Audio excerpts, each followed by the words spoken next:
Hello friends, good evening সবাইকে। সবাই কেমন আছো? আশা করছি ভালো আছো। তো আজকে দেখো মিষ্টি ফার্স্ট প্রাইজ পেয়েছে, সেটা হচ্ছে এসে কম্পিটিশানে।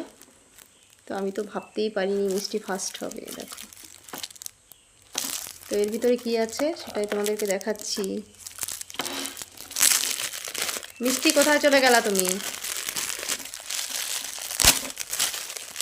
বলে কি মা একটু দেখিয়ে দাও। একটা টিফিন বক্স আছে মনে হচ্ছে, এই যে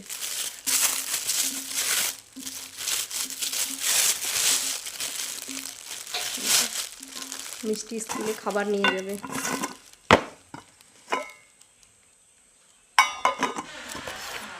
তো যাই হোক, বাচ্চারা যখন মানে কিছুই হোক না, মানে ছোটোখাটো যে একটা গিফট পেলেও অনেক বড়। তো এসে কম্পিটিশান হয়েছিল, তাতে ফার্স্ট হয়েছিল।